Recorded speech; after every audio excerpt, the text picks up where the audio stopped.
ఈ మధ్యలో రామతీర్థంలో శ్రీరామచంద్రమూర్తి విగ్రహం తల నరికేస్తారు. గత కొంతకాలంగా కల్తీ నెయ్యితోటి జంతువు కొవ్వుతోటి కలిపిన ప్రసాదాలు ఏడుకొండల వాడికి నైవేద్యంగా పెడతారు. అదే ప్రసాదాలు ఆంధ్రప్రదేశ్ నుంచి 1,00,000 లడ్డులు చేసి ఆ కల్తీ నెయ్యితోటి అయోధ్య రాముడికి పంపిస్తారు. దేశ ప్రతిపక్ష నాయకుడు అయోధ్య రామాలయాన్ని ప్రారంభోత్సవాన్ని నాచ్ గానా సభగా చెప్తారు. ఆయన మా మనోభావాలు దెబ్బతిన్నావు. The honorable opposition leader Sri Rahul Gandhi says Ayodhya ceremony, when he compares to it as a Nachigan Sabha, none of the Sanatani Hindus should not get hurt. We have to be happy about it. And you want the votes of all the Sanatani Hindus to get into the power, to be a political leader, to be in the opposition. And you want all the votes of Sanatani Hindus. But you don't respect Lord Rama. You might hate Modi ji. You might hate us. But don't you guys dare to talk about Lord Sri Rama.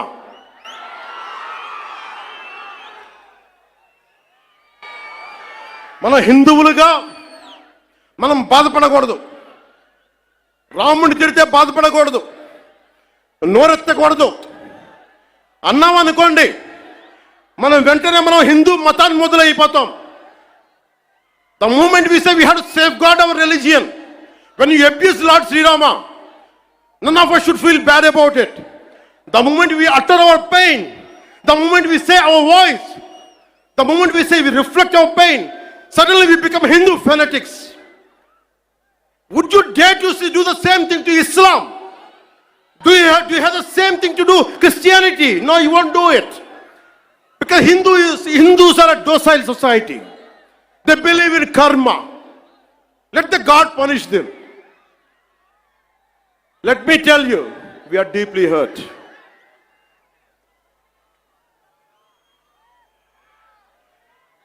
అంటే వీళ్ళు ఎవరినైనా ఏదైనా తిట్టొచ్చు, కానీ మనకు బాధపడే హక్కు లేదు. బాధని వ్యక్తపరిచే హక్కు అంతకన్నా లేదు.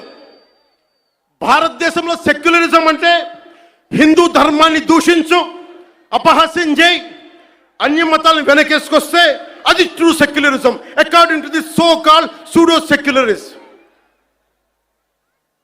The so called secularists is what they say. You abuse Sanatana Dharma. Not even a word against Islam, not even a word against Christianity. You won't dare to do it.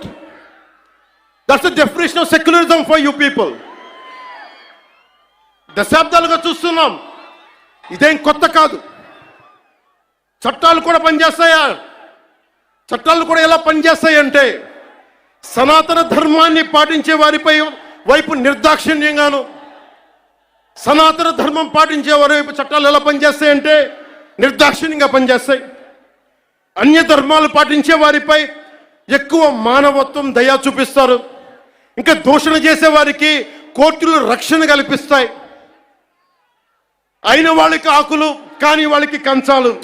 ఇప్పుడు అది కూడా పోయింది, ఆకులు కూడా పోయింది, చేతుల్లో పెట్టి నాక్కోమంటున్నారు సనాతన ధర్మం ప్రాక్టీస్ చేసేవాళ్ళు. ఇదన్నా సరదాగా చెప్పట్లా. ఈ స్టేట్మెంట్ని సబ్స్టాన్షియేట్ చేయడానికి చిన్న ఉదాహరణ. ఈ మధ్యన ఒక యువ నాయకుడు అన్న మాటలు, సనాతన ధర్మం ఒక వైరస్, దాన్ని అంతం చేస్తాం. మీరు ఇలాంటి స్టేట్మెంట్స్ ఒక ఇస్లాం మీద జరిగితే వెంటనే దేశంలో ఉన్న కోర్టులన్నీ స్పందిస్తాయి, నిర్దాక్షిణ్యంగా శిక్షిస్తాయి. కానీ సనాతన ధర్మాన్ని బూతులు తిట్టండి, శ్రీరామచంద్రమూర్తిని పాదరక్షలతో కొట్టండి, అమ్మవారిని తిట్టండి, సరస్వతి అమ్మవారిని ఏదైనా చేయండి, ఒక్క కోర్టులు భయపడతాయి కోర్టులు కూడా.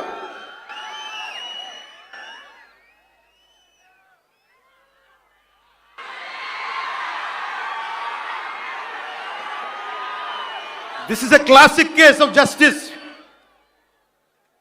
Law applies weakly to the strong and strongly to the weak.